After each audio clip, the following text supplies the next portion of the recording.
मेरी माँ मुझे घर में अकेली छोड़कर पड़ोस में चली जाती और एक अनजान आदमी हमारे घर आ जाता।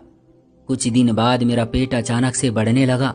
समझ नहीं आ रहा था कि मेरे साथ क्या हो रहा है, क्योंकि मैं बहुत छोटी और नासमझ थी। फिर एक दिन मोहल्ले की कुछ औरतें हमारे घर में घुस आई और मेरी माँ को कुछ बताने लगी। तब सबको पता चला कि मेरे पेट में तो मेरा नाम कोमल है। मैं अपने माँ बाप की लाडली बेटी थी। मेरे बाबा मुझसे बहुत मोहब्बत करते थे। मेरे माँ बाप ने पसंद की शादी की थी। मेरे बाबा मेरी माँ की मोहब्बत में पागल थे।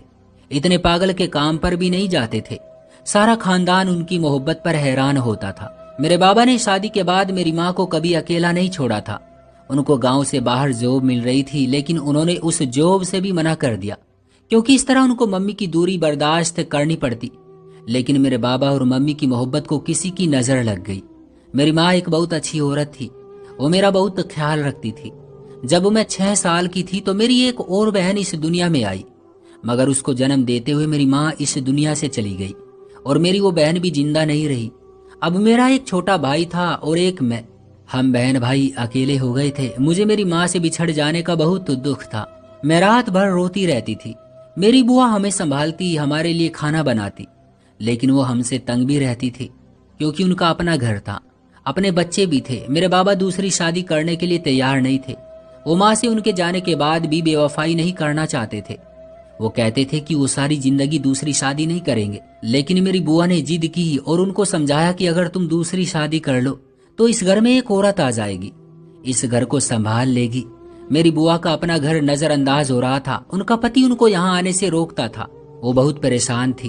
उन्होंने मेरे बाबा को बताया कि मेरा पति कहता है कि अगर अब तुम घर से निकली तो फिर सारी उम्र अपने भाई के घर में ही बैठी रहना। मेरा घर बचा लो भाई और अपना घर बसा लो। तुम्हारे बच्चे अभी बहुत छोटे हैं, उनको एक माँ की जरूरत है। ये घर फिर से आबाद हो जाएगा। बाबा नहीं मान रहे थे, लेकिन फिर भी जबरदस्ती बुआ ने उनकी शादी करवा दी, क्योंकि बुआ के घर का सवाल था। हमारे घर में हमारी सौतेली माँ आ गई। मेरे बाबा ने उसको पहले ही दिन समझा दिया था कि मैंने ये शादी सिर्फ अपने बच्चों के लिए की है। आज से तुम्हारी भी जिम्मेदारी है। तुमने उन दोनों को संभालना है, उनको पालना है और उनका बहुत ख्याल रखना है। बाकी मेरा तुमसे कोई रिश्ता नहीं होगा, न संबंध। मैं अपनी पहली पत्नी को भूल नहीं सका और मैं अपने बच्चों के मामले में किसी तरह की लापरवाही बर्दाश्त नहीं करूंगा। शुरू शुरू में तो हमारी सौतेली माँ ने हमारा बहुत ख्याल रखा। वो बाबा का भी ख्याल रखने की कोशिश करती, उनके लिए तैयार होती, कोशिश करती कि किसी तरह उनकी तवज्जो हासिल कर सके। एक दिन तो बाबा ने माँ को अपने कमरे से ही बाहर निकाल दिया था और एक दिन मैंने उनको कहते सुना कि मैं तुम्हारी खूबसूरती में आने वाला नहीं हूँ। मेरी पहली पत्नी तुमसे ज्यादा खूबसूरत थी। तुम्हें जिस काम के लिए लाया हूँ उस पर ध्यान दो। इस घर को संभालो, बच्चों को संभालो और मुझसे दूर रहो। मेरी सौतेली माँ बहुत रोती थी। इस दिन के बाद से वो बदल गई थी। अब वक्त गुजरने लगा, क्योंकि मैं अपने भाई से बड़ी थी, मैं थोड़ी होश में थी। मैंने नोट किया कि अब माँ सिर्फ बाबा के सामने ही हमें प्यार करती थी। बाबा की गैर मौजूदगी में वो हमें डांटती, मारती, मुझसे घर के काम करवाती और मेरे भाई का तो बिल्कुल भी ख्याल नहीं रखती थी, जबकि वो बहुत छोटा था। मैं खुद ही अपने छोटे भाई का ख्याल रखती और उसको संभालती थी। वक्त के साथ माँ की एक बेटी पैदा हुई और वो हर वक्त उसी के साथ बिजी रहने लगी, यानी वो मेरे बाबा को हासिल करने में कामयाब हो गई थी। मर्द को बहकाना वैसे भी औरत के लिए आसान होता है, वो भी तब जब वही औरत उसकी पत्नी हो। पर माँ का रवैया बिल्कुल बदल गया था। वो हमारा बिल्कुल भी ख्याल नहीं रखती थी। वो तो हमें खाना देना भी भूल जाती थी। उसने मुझे बहुत डराया कि अगर बाबा पूछे कि मैं ख्याल रखती हूँ या नहीं तो तुम यही कहना कि हाँ, बहुत ख्याल रखती है। एक दिन मेरा भाई अपने घुटनों के बल चलता हुआ सारे घर में घूम रहा था। मुझे माँ ने बर्तन धोने बैठाया था। वो न जाने कब चलते हुए चूल्हे में जा गिरा और बुरी तरह से जल गया। बाबा उसको फौरन अस्पताल लेकर भागे, लेकिन वो रास्ते में ही दम तोड़ गया। उसकी मौत के बाद बाबा हर वक्त बहुत उदास रहने लगे थे। बस यूं लगने लगा कि बाबा भी मर गए थे, लेकिन अभी उनमें जान बाकी थी। वो दिन रात रोते रहते, मैं भी बहुत रोती थी। वक्त से बड़ा कोई मरहम नहीं होता। वक्त के साथ ये जख्म भी भर गया। अब मैं बड़ी होने लगी थी। एक दिन बाबा दिल की समस्या के कारण इस दुनिया से चले गए। वो दिन मेरी जिंदगी का सबसे बुरा दिन था। अब मेरी माँ को किसी का डर नहीं था। उसको अपनी मनमानी करने की अनुमति मिल गई थी। मैं तो सोचकर ही डर रही थी कि अब मेरा क्या होगा। लेकिन मेरे एक चाचा जिंदा थे, पर वो शराबी थे। मेरी वही बुआ मुझे अपने घर ले जाने लगी जो पहले हमारा ख्याल रखती थी, लेकिन उसके पति ने मना कर दिया उसका कहना था कि जवान और खूबसूरत लड़की की जिम्मेदारी नहीं ले सकते, इसकी देखरेख कौन करेगा। बुआ ने मुझे तसल्ली दी, मेरी सोतेली माँ को आजादी मिल गई थी, अब वो कुछ भी कर सकती थी और उसे रोकने वाला कोई नहीं था। वो मुझ पर बहुत जुल्म करती थी। अब इस घर में मेरी औकात एक नौकरानी से ज्यादा नहीं थी। मुझे वक्त पर खाना नहीं मिलता था। वो दिन रात मुझे डांटती भी, मुझसे काम भी करवाती और मेरे साथ जानवरों जैसा सलूक करती। हमारे घर में माँ का एक दोस्त आया करता था। उसका आना जाना तब भी था जब माँ की मेरे बाबा से नई नई शादी हुई थी। वो तब भी उससे बहुत हंस हंसकर बातें करती थी और वो हमेशा मेरे बाबा की गैर मौजूदगी में ही आता था। लेकिन तब मैं छोटी बच्ची थी, इसलिए ऐसी बातों को ज्यादा नोट नहीं करती थी। और अब बाबा के जाने के बाद तो वो आदमी हर दूसरे दिन हमारे घर में मौजूद होता था। वो शक्ल से ही बहुत अजीब सा आदमी लगता था। मुझे उससे बहुत डर लगता था। उसने मेरी तारीफ की और कहा कि तुम बड़ी होकर कयामत बन जाओगी। मुझे उस आदमी की बातें, हरकतें, बोलने का अंदाज सब कुछ ही जहर लगता था। वो बहुत अजीब और घटिया तरह का इंसान लगता था। माँ भी अब बदल सी गई थी। वो उसके आने से पहले ही खूब सज धज कर बैठ जाती और बहुत खुश होती रहती। अब तो वो आदमी रातों को भी हमारे घर रहने लगा था। सुबह सुबह जाग जाता और ऐसे हुक्म चलाता जैसे ये उसका घर है। बाबा के जाने के बाद हमारे घर के हालात बिल्कुल भी अच्छे नहीं थे। माँ दिन के वक्त लोगों के घरों के काम करने निकल जाती और शाम को वापस आती थी। मैं सारा दिन घर में अकेली रहती थी। वो अपनी बेटी को भी साथ ले जाती थी। मुझे पता नहीं होता था कि वो कहाँ जाती है, कब आती है। कभी कभी तो वो अचानक ही निकल जाती, न वक्त देखती न वापस आने का बताकर जाती। छुट्टी के दिन भी वो बाहर निकल जाती थी और शाम तक घर से बाहर रहती थी। मैं अक्सर घर में अकेली ही होती थी और मुझे अकेले रहने से बहुत डर लगता था। मुझे उस आदमी की नजरों से खौफ आता था और अगर मैं घर में अकेली होती और ऐसे में कभी वो आ जाता तो मुझे बहुत अजीब नजरों से देखता था। बार बार मुझसे पानी मंगवाया करता, गिलास पकड़ते हुए मेरे हाथों को छूता। कभी मुझे सर से पांव तक देखता, कभी मैं देखती कि वो मेरे पीछे पीछे आता। मैं खुद को कमरे में बंद कर लेती थी। मुझे उसके हंसने की आवाज आती। ऐसा लगता जैसे मैं किसी डरावने सपने में हूं, लेकिन मेरी आंख नहीं खुल रही। मुझे उससे बहुत डर लगता था। एक बार ऐसा हुआ कि मैं घर में अकेली थी तो उसने मौका देखकर मुझे अपने पास बुलाया। पहले तो वो मेरी तारीफ करता रहा और फिर मुझे अपने पास से जाने नहीं दे रहा था। फिर मुझे बातों में लगाने की कोशिश करता रहा और अचानक उसने मेरा हाथ बहुत मजबूती से पकड़ लिया और फिर मुझे अपनी हवस का निशाना बना डाला। उसने मुझसे मेरी सबसे कीमती चीज छीन ली थी और मुझे इस दिन उसने बर्बाद कर डाला। मैं बहुत बुरी हालत में थी। इस उम्र में तो मुझे ये भी नहीं पता था कि मेरे साथ इस दुनिया का सबसे बड़ा जुल्म हुआ है। मैंने शोर मचाना चाहा।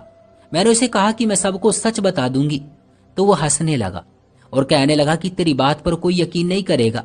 अपनी माँ को तो तू जानती है, वो कभी तेरी बात नहीं मानेगी। लेकिन अगर तूने किसी को भी ये बात बताने की कोशिश की तो मैं तेरा सारा इल्जाम तुझ पर लगा दूंगा। तेरी माँ तो तुझे मार मार कर ही तेरी जान निकाल देगी, क्योंकि तेरी वजह से वो बदनाम होगी। उसने मुझे डरा धमका कर चुप करवा दिया। मैं उस वक्त बच्ची थी, मैं भी बहुत डर गई थी। इसी तरह 1 महीना गुजर गया। मेरी तबीयत बहुत खराब रहने लगी थी। कभी कभी तो खड़े खड़े ही मेरा सर चकराने लगता और मैं बेहोश हो जाती। अस्पताल दूर था, माँ मुझे वहां नहीं ले जाती थी। कभी मेरे मुंह पर पानी डालती, कभी मुझे तेज खुशबू वाला परफ्यूम सूंघा देती तो मुझे होश आ जाता था। पर मेरी तबीयत लगातार खराब रहने लगी और एक बात पर मैं खुद हैरान थी कि मेरा पेट न जाने क्यों बढ़ता जा रहा था, जबकि इस घर में माँ की डांट और रूखी सूखी रोटी के अलावा मुझे खाने को मिलता ही क्या था। मुझे समझ नहीं आ रहा था कि मेरे साथ क्या हो रहा है। मैं माँ की गैर मौजूदगी में घर से बाहर निकल जाती क्योंकि मैं अपनी सहेलियों के साथ खेलती। आखिर मेरी उम्र ही क्या थी। इस तरह मैं अपने सारे गम भूल जाती थी। लेकिन गांव की औरतें मुझे अजीब नजरों से देखती थी। मैं समझ नहीं पाती थी कि वो ऐसा क्यों करती थी। आज भी माँ मुझे घर में अकेली छोड़कर खुद पड़ोस में चली गई थी। डर के मारे मेरा बुरा हाल था। मुझे यहाँ रहकर यही डर सता रहा था कि कहीं वो दोबारा ना आ जाए। मैं डर से कांप रही थी। मेरा जिस्म कांप रहा था। शाम का वक्त था। मैं चारपाई पर बैठी माँ के आने का इंतजार कर रही थी। दिल तो कर रहा था कि खुद को कमरे में बंद कर लूं और कभी बाहर ना आऊं। मैं उन्हीं सोचों में गुम थी कि तभी घर के दरवाजे पर किसी ने जोर जोर से कुंडी खड़काई। कुंडी की आवाज सुनते ही मुझे लगा जैसे मेरा दिल उछलकर हलक में आ गया हो। मैंने अपने माथे पर आए पसीने को पूछा और कांपते हाथों से दरवाजा खोला। खैर, दरवाजे पर मौसी जी को खड़ी देखकर मेरी जान में जान आ गई। लेकिन मौसी जी कुछ बोले बिना ही मुझे टटोलती नजरों से देखती रही और दरवाजे से ही वापस पलट गई। कुछ देर बाद वो दोबारा आई। अब उनके साथ मोहल्ले की 4-5 औरतें भी थी, जिन्होंने मेरे बढ़ते पेट की तरफ इशारा किया। मैं कम उम्र थी। उन औरतों को एक साथ देखकर परेशान हो गई और अपने आप को संभालने लगी। वो मुझे देखते हुए एक दूसरे के कान में खुशर फुसर करने लगी, मुंह पर हाथ रखती और हैरान सी नजर आ रही थी। कुछ औरतें तो अपने कानों को हाथ लगाने लगी और मुझे पता ही नहीं था कि मेरे साथ कितना बड़ा जुल्म हो चुका था। एक दिन माँ ने दाई माँ को घर बुलाया और कहा कि मुझे चेक करे। मेरी माँ मेरी ऐसी इस हालत से तंग आ गई थी। दाई माँ तो मुझे देखती ही हैरान रह गई और माँ से कहा कि तेरी बेटी से कोई गलती हो गई है, वक्त रहते कुछ कर ले, कहीं ऐसा ना हो कि पानी सर से ऊपर उतर जाए। तुम्हें इस पर नजर रखनी चाहिए थी। नालायक बला की हसीन है, और जिस माँ की बेटी है उसके बारे में तू भूल गई है क्या? कैसे मरने के बाद भी तेरे पति के सर पर सवार रहती थी। कितने साल तक तूने उसको इसके दिल से निकालने की कोशिश की, पर तू नाकाम ही रही थी। जाने किसके साथ मुंह काला किया है, लेकिन इल्जाम तो तेरे सर पर ही आएगा। सब यही कहेंगे कि तू इसका ख्याल नहीं रख पाई। जहां भी मुंह काला किया है इसने, अब तुझे ही इस मामले को हल करना होगा। मैं इस मामले को हल कैसे करूं? सच कहते हैं लोग, जैसी माँ वैसी बेटी होती है। मेरे पास एक तरकीब है, बस जैसा मैं कहती हूँ वैसे ही करती जाना, सब कुछ ठीक हो जाएगा। लेकिन उसमें उसकी जान को खतरा है। लेकिन अगर जिंदा रही तो तब भी तेरे लिए ही दिक्कत होगी। मरती है तो मर जाने दो ना। उसने मेरी माँ को एक पुड़िया थमा दी। उनके जाने के बाद मुझे माँ ने बहुत मारा और मुझसे पूछने लगी कि बता तूने कहाँ मुंह काला किया है, बता ये किसका पाप है। मैंने डरते हुए माँ के उसी दोस्त का नाम बता दिया। वो हैरान रह गई और मेरे मुंह पर हाथ रख कर बोली कि खबरदार जो उसका नाम लिया तो।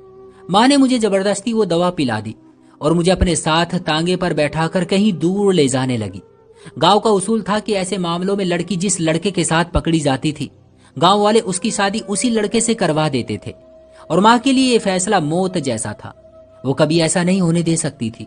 वो कैसे बर्दाश्त कर सकती थी कि मेरी शादी उसके दोस्त से हो जाए, उस आदमी से जिसको माँ खुद पसंद करती थी और उसके साथ संबंध में थी। वो दोनों एक दूसरे के साथ एक गंदे रिश्ते में थे। माँ मुझे एक वीरान जगह पर छोड़कर खुद वहां से चली गई। मैं कितनी ही देर तक उस तांगे के पीछे भागती रही, रोती रही, कहती रही कि मुझे यहाँ छोड़कर मत जाओ, मुझे भी अपने साथ ले जाओ। पर वो जा चुकी थी। उसने गांव वापस जाकर ये खबर फैला दी कि मैं किसी के साथ भाग गई हूँ। रात हुई तो मेरा डर से बुरा हाल था। मेरे चारों तरफ अंधेरा था। मैं रो रही थी कि अचानक मैं किसी से टकराई। वो कोई बूढ़ा आदमी था। उन्होंने मेरे सर पर हाथ रखा और मुझसे पूछा कि बेटी क्यों रो रही हो और यहाँ क्या कर रही हो। मैंने उनको इतना बताया कि मेरे पिता इस दुनिया में नहीं है और मुझे मेरी सौतेली माँ यहाँ छोड़ गई है। वो मुझे अपने घर ले गए। वहां उनकी पत्नी भी थी। मैंने उनको बाकी की बात तो नहीं बताई, मगर मेरी जो हालत थी उससे उनको बहुत जल्द ही ये पता चल जाता कि मेरे साथ क्या हुआ था और मैं किन हालात में थी। उन लोगों ने मुझे खाना खिलाया। मुझे बहुत भूख लगी थी। मैंने अगले दिन ये बात उस औरत को बता दी कि मेरे साथ ऐसा हुआ है, तो वो हैरान रह गई। उसी रात उसका बेटा शहर से आया। वो शायद वहां पढ़ता था और काफी समझदार था। जब उसको ये बात पता चली तो उसने कहा कि एक सिक्के के दो पहलू होते हैं, क्या पता कि ऐसा ही हो, और अगर वाकई ऐसा ही है तो हम उसकी माँ के पास जाएंगे और पंचायत बैठाएंगे। फिर ये लोग मुझे साथ लेकर मेरी माँ के पास गए तो माँ ने कह दिया कि ये तो जाने किसके साथ मुंह काला करती रही और फिर उसी के साथ भाग गई। हमने कुछ नहीं किया। उन लोगों ने कहा कि ये सब तुम्हारी परेशानी है, तुम अपनी बेटी को वापस ले लो। तो माँ ने मुझे स्वीकार करने से साफ मना कर दिया और बोली कि इसके साथ जो मर्जी करो, जहां मर्जी रखो या ना रखो, मुझे कोई फर्क नहीं पड़ता है। सारा गांव जानता है कि उसने पाप किया है। मेरे घर में मेरी अपनी जवान बेटी है, मुझे उसकी भी शादी करनी है। अगर ये मेरे घर में रहेगी तो मेरी बेटी की जिंदगी बर्बाद हो जाएगी। उसके लिए कोई रिश्ता नहीं आएगा। आखिर मैं उसको अपने घर में क्यों रखूं? कौन सा अच्छा काम किया है इसने? अपने मरे हुए माँ बाप का भी मुंह काला करवाया और मेरा भी। मैंने कहा माँ कुछ तो ऊपर वाले का खौफ खाओ। तुम अच्छी तरह जानती हो कि मेरे साथ जुल्म हुआ है, मैंने कुछ गलत नहीं किया है। मैं रो रो कर अपनी बेगुनाही साबित करने लगी, लेकिन उस औरत पर जरा भी फर्क नहीं पड़ रहा था। मैं इसको कभी भी स्वीकार नहीं करूंगी। ऐसी लड़कियों को भला कौन अपने साथ रखता है, जो अपने माँ बाप की इज्जत को यूं नीलाम करती फिरे। वो लोग जब वापस आए तो उनके बेटे ने मुझे अपने पास बैठाया और मुझसे बहुत प्यार से सारी बात पूछी। मैंने उसको शुरू से लेकर आखिर तक सारी बात बताई। उसने मुझे समझाया कि तुम मासूम हो, लेकिन ये दुनिया मासूम लोगों के साथ वही करती है जो तुम्हारे साथ हुआ है। आज से तुम बहादुर बनो, अच्छे बुरे की पहचान करना सीखो। कुछ दिन बाद उनके बेटे ने बहुत सोचने के बाद अपने माँ बाप को एक फैसला सुनाया, जिसको सुनकर उनके साथ साथ मैं भी हैरान थी। वो मुझसे शादी करना चाहता था, और कौन से माँ बाप चाहेंगे कि उनके बेटे की मुझ जैसी लड़की से शादी हो। वो बहुत नाराज हुए, घर में झगड़े होने लगे। उनका कहना था कि वो जिस भी लड़की से शादी करने को कहेगा वो मान जाएंगे, मगर वो मुझसे शादी करने का ख्याल छोड़ दे। बेटा, तू इस पूरे मोहल्ले का सबसे अच्छा लड़का है। सारा मोहल्ला तेरी अच्छी आदत और अच्छे संस्कार की गवाही देने को तैयार है। तू ही ये शादी करने के लिए नहीं रह गया। तूने ऐसा कौन सा पाप किया है कि तेरी शादी इस लड़की से हो? या ये तेरी दूसरी शादी है जो तेरी पहली पत्नी तुझे छोड़कर चली गई है? क्या तुझ में कोई खराबी है? हम इस लड़की को अपने साथ अपनी बेटी बनाकर रखेंगे, इसका ख्याल रखेंगे, इसके लिए उसके हिसाब से कोई रिश्ता भी ढूंढ लेंगे, लेकिन तुम उससे शादी करने का ख्याल दिल से निकाल दो। उस लड़के का कहना था कि आप लोग खुद ही कहते हैं कि मैं बहुत अच्छा इंसान हूँ, सारा मोहल्ला मेरी तारीफ करता है, तो अब यही तो मेरी अच्छाई का इम्तिहान है कि मैं किसी ऐसी लड़की से शादी करूं जिसको एक मर्द के नाम और सर छुपाने के लिए छत की जरूरत है। सबने उसे बहुत रोका, सब रिश्तेदारों ने, दोस्तों ने, यहाँ तक के मोहल्ले वालों ने भी, पर उसने अपने घर वालों के खिलाफ जाकर मुझसे शादी कर ली। हमारी शादी से कोई भी खुश नहीं था। मैंने उसको शादी से पहले ये बात कह दी थी कि अगर वो चाहता है तो अपना फैसला बदल सकता है, लेकिन मैं उस आदमी पर हैरान थी कि वो अपनी बात का पक्का था। इस दुनिया के सारे मर्द बुरे नहीं होते, कुछ मर्द मेरे बाबा जैसे भी होते हैं, और उस आदमी जैसे भी। मेरे बाबा ने किसी से मोहब्बत की थी और उस मोहब्बत को अपना नाम दिया था, और ये आदमी आज मुझे अपना नाम और सर छुपाने के लिए छत देकर मेरी जिंदगी बचा रहा था। हमारी शादी से अगले दिन ही मेरे पति के माँ बाप घर छोड़कर चले गए थे। उनका कहना था कि वो इस घर में नहीं रह सकते थे जहां उनकी बात को कोई अहमियत न दे। मुझे इस बात पर बहुत दुख हुआ और मैंने अपने पति से कहा कि आप मुझे तलाक देकर दूसरी शादी कर लें। मेरा पति हंसने लगा और कहने लगा कि तुम दुनिया की पहली पत्नी हो जो शादी के दूसरे दिन ही अपने पति को दूसरी शादी करने की इजाजत दे रही हो। आपने मुझे ये शादी मुझे पनाह देने के लिए की है, लेकिन आपके माँ बाप खुश नहीं है। आप दूसरी शादी अपने दिल की मर्जी और अपने माँ बाप की खुशी के लिए कर लो। जिस लड़की से वो कहते हैं शादी कर लो, वो भी खुश हो जाएंगे और मैं भी इसी घर के किसी कोने में पड़ी रहूंगी। भले ही मुझे तलाक हो गई हो, लेकिन कोई दिक्कत नहीं होगी। मेरे पति ने तब मेरा हाथ थामा और मुझे कहा कि तुमको अपनी ये सोच बदलनी है, तुम्हें खुद अपनी इज्जत करनी सीखनी होगी। तुम क्यों किसी कोने में पड़ी रहोगी? तुम मेरी पत्नी हो और तुम्हारी जगह इस दिल में है। इस कोने को मैं दिल कहता हूँ। तुम मेरे दिल पर भी राज करोगी और इस घर पर भी। तुम्हें बदलना होगा। तुम्हें एक मासूम बच्ची नहीं बल्कि एक मजबूत औरत बनना होगा। माँ बाप कभी औलाद से दूर नहीं रह सकते। अभी वो लोग गुस्से में हैं, वो लोग वापस आ जाएंगे, उनको मनाना मेरा काम है। ये तुम्हारा सरदर्द नहीं है, तुम्हें इसके बारे में फिक्र नहीं करनी चाहिए। और मैं दावे से कहता हूँ कि आज से 6-7 महीने बाद अगर मैंने तलाक या दूसरी शादी का नाम लिया तो तुम मुझसे रूठ जाओगी। तब तुम्हें मैं ये दिन जरूर याद करवाऊंगा।